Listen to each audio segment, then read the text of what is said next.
اعوذ باللہ من الشیطان الرجیم بسم اللہ الرحمن الرحیم۔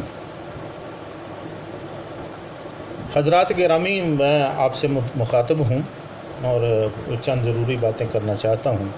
آج کل سوشل میڈیا پہ ایک بیان جاری ہوا ہے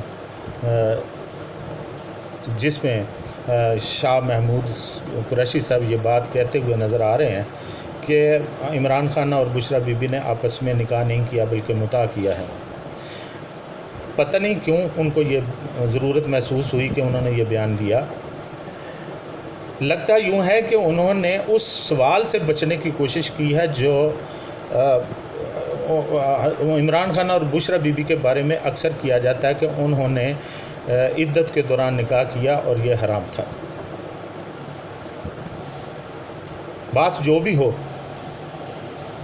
میں نے یہ ضروری سمجھا ہے کہ متاع کے بارے میں جو میری معلومات ہیں وہ میں آپ تک پہنچاؤں۔ اللہ اور اللہ کے رسول کی بات کو لوگوں تک پہنچانا یہ عین فرض ہے۔ چنانچہ میں اپنا فرض پورا کر رہا ہوں، باقی آپ جانیں اور آپ کا کام جانیں، آپ کا علم جانیں۔ میرے علم کے مطابق متاع نبی کریم صلی اللہ علیہ وسلم کے دور سے ہی حرام قرار دیا جا چکا ہے۔ اس کی اجازت ہوئی کچھ وقت کے لیے۔ 2-3 جنگوں کا ذکر کیا جاتا ہے تاریخ میں بھی اور تفاسیر میں بھی، اور ان جنگوں میں جنگ خیبر، جنگ اوطاس اور جنگ تبوک شامل ہیں۔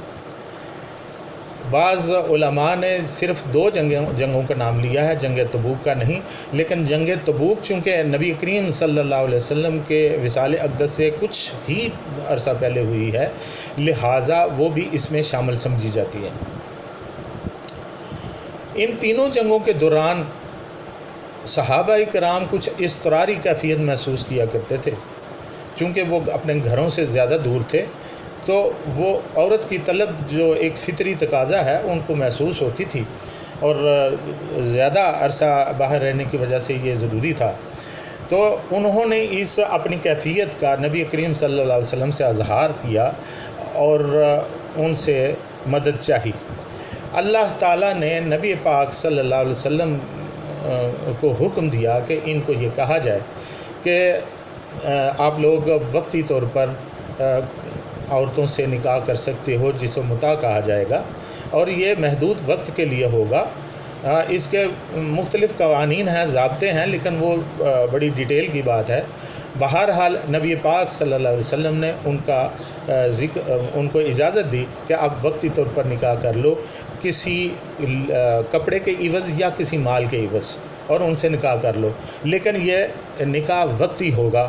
اس کے بعد آپ کو جب جنگ ختم ہو جائے گی تو یہ نکاح یہ ختم تصور کیا جائے گا۔ یہ بات بھی اپنی جگہ پہ درست ہے کہ نبی پاک صلی اللہ علیہ وسلم نے اجازت دی، اور جو ہی جنگ ختم ہوا کرتی تھی تو وہ خود اعلان کر دیا کرتے تھے کہ اب سے یہ متاع ختم سمجھا جائے، اور جن سے آپ لوگوں نے اجر مقرر کیا ہے ان کے اجر دے کر ان کو فارغ کر دیا جائے۔ تو یہ اس کے کچھ مضمرات بھی ہوں گے، لیکن یہ چونکہ اضطراری کیفیت تھی صحابہ کرام کی، اس لیے ان کو، اور اضطراری کیفیت کے بارے میں علماء دین فرماتے ہیں کہ یہ اسی طرح کی کیفیت ہوتی ہے جس کے اندر لوگوں کو مردار کا گوشت، خون اور یہ اس طرح کی چیزوں کی اجازت ہوتی ہے۔ تو اس کا یہ مطلب نہیں ہے کہ جن چیزوں کی وقتی طور پر اضطراری کیفیت میں اجازت ہو جائے وہ مکمل پکی طور پر حلال تصور کی جائیں، ایسا نہیں ہے، بلکہ ان کا وقتی طور پر حلال ہونا ہی ثابت ہوتا ہے تاکہ ان سے وہ اضطراری کیفیت ختم ہو جائے۔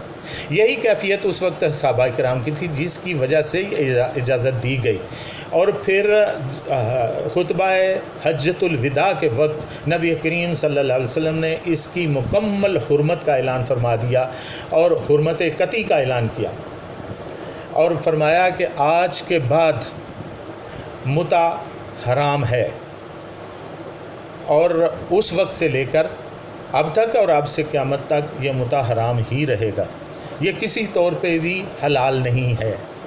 علماء کرام کا اس پہ اتفاق ہے۔ علماء کرام سمجھتے ہیں کہ یہ ایک حرام عمل ہے، اس کی اجازت کسی بھی صورت میں نہیں۔ اس وقت بھی اجازت صرف مجاہدین کو تھی، اور وہ بھی مجاہدین جو ان جنگوں میں شامل تھے۔ اس کے علاوہ کسی صحابی کو بھی اس کی اجازت نہیں تھی۔ اور آج کے دور میں تو جنگوں کی نوعیت بھی اور ہے، اور دوسری بات یہ ہے کہ آج چونکہ وہ متع قطعی طور پر حرام ہو چکا ہے، لہٰذا اس کی کسی بھی صورت میں اجازت باقی نہیں رہی۔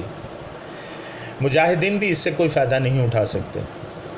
اور رہا زمانہ امن کے لوگوں کی بات، تو وہ تو بالکل ان کے لیے تو قطعی طور پر حرام ہے، نص قرآنی کے تحت ان پر حرام ہے۔ چنانچہ ایسی شگوفے اٹھانا، ایسی بات کرنا، یہ غلط ہے، لوگوں میں گمراہی پھیلانے کا باعث۔ یاد رکھیے، متع حرام ہو چکا اور قیامت تک حرام رہے گا۔ اس میں آقا صلی اللہ علیہ وسلم کی بہت سی احادیث موجود ہیں، جو میں تفصیلاً بتانے لگوں تو بہت لمبا ٹائم لگے گا، لیکن میں ایسا نہیں چاہتا۔ آپ سے گزارش ہے کہ جب بھی آپ دین کی کوئی بات سنیں یا کہیں تو اس کی تحقیق کر لیا کریں۔ دین کو جاننا، دین کو صحیح صحت سے جاننا ہمارے لیے بہت ضروری ہے۔ اس کو صحیح صحت سے جان کر اس پر کوئی منہ کھولنا چاہیے۔ اگر ایسا ہم نہیں کریں گے تو پھر گمراہی کے پھیلنے کا بہت اندیشہ ہے، جس کا بہت سخت عذاب ہے۔ قیامت کے دن ہمیں اس کا جواب دینا پڑے گا، اللہ اور اللہ کے رسول کو اس کا جواب دینا پڑے گا۔ تو کیا یہ بہتر نہیں ہے کہ ہم وقت سے پہلے اس کو سوچ لیں؟ اور شاہ محمود قریشی صاحب سے گزارش ہے کہ خدا را